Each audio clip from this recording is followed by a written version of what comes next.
School के बाद ना मैं अपना एक बुटीक खोलूंगी। यार इसमें बहुत पैसे लगते हैं सोफ, तुम्हें पता है ना चीजें फ्री में नहीं मिलती। कोई बात नहीं, मैं इंतजाम कर लूंगी। इतने पैसे सेव करने में तुम्हें बहुत टाइम लग जाएगा। तो फिर मैं मैनेजर बन जाऊंगी। हाँ बिल्कुल, स्टार्टिंग में जब तक मेरे पास पूरे पैसे नहीं आ जाते। वैसे भी मुझे पता है कि ये सब कैसा दिखने वाला है।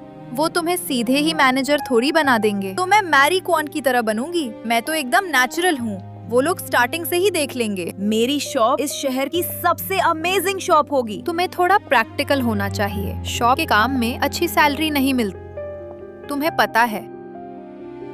और तुम्हारे डैड ये कभी अलाउ नहीं करेंगे। या फिर एक एक्ट्रेस, हाँ उसमें बहुत पैसा है। और मैं शायद साइड में बुटीक भी चला सकती हूँ। एक्ट्रेसेस फुल टाइम काम थोड़ी करती हैं, है ना? एनीवे, या तो वो या फिर एक फैशन डिजाइनर, कोई थोड़ा सोफिस्टिकेटेड। कल मिलते हैं। इतने बड़े सपने मत देखो सोफ।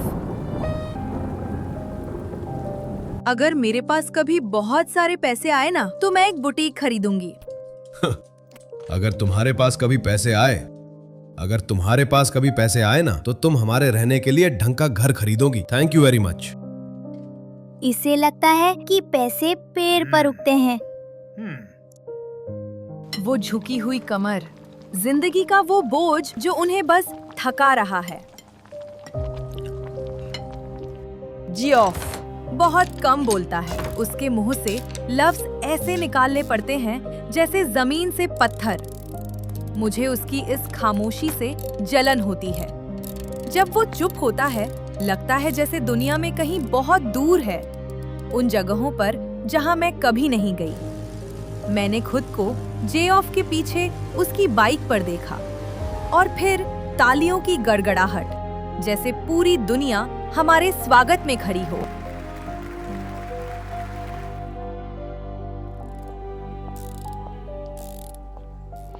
मैं आज डैनी केसी से मिली। क्या? किससे? मैं डैनी केसी से मिली। झूठ मत बोलो।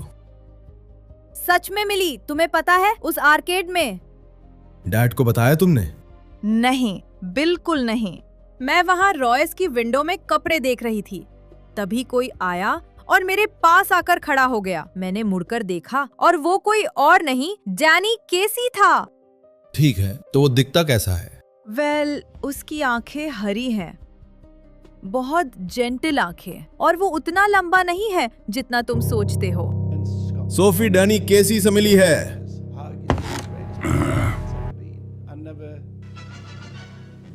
मैं एक बार एक आदमी को जानता था जो टॉम फिनी को जानता था, लेकिन वो बहुत पुरानी बात है।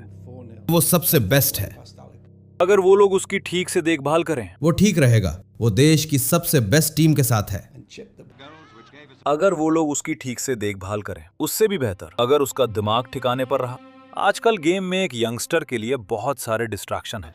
वो ठीक रहेगा। वो देश की सबसे बेस्ट टीम के साथ है। वो अभी बहुत यंग है फर्स्ट टीम के लिए, सच में बहुत छोटा है। वो मुझसे बड़ा है, उसकी एबिलिटी पर कोई सवाल नहीं उठा सकता। वो एक शॉप खरीदने वाला है। ये तुमने कहाँ सुना? उसने मुझे खुद बताया। ये तुम्हारी एक और मनगढ़ंत कहानी है। ये उससे आर्केड में मिली थी। एक दिन तुम अपनी इन बातों की वजह से बहुत बड़ी मुसीबत में फंसोगी। जेऑफ जानता है कि ये सच है ना जेऑफ? वो तुम पर विश्वास नहीं करता, हालांकि वो करना चाहता है। प्रॉमिस करो कि तुम किसी को नहीं बताओगे। बताने के लिए कुछ है ही नहीं, है ना? प्रॉमिस जेऑफ, डैड मुझे जान से मार देंगे। तभी जब उन्हें लगेगा कि ये सच है। प्लीज जेऑफ। क्राइस्ट सोफी, तुम अभी स्कूल में हो।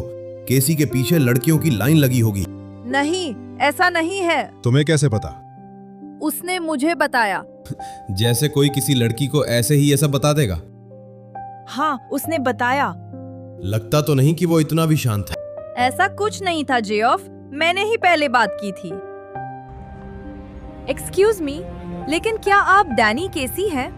हाँ बिल्कुल। क्या मुझे आपका ऑटोग्राफ मिल सकता है? ये मेरे छोटे भाई डेरेक के लिए है।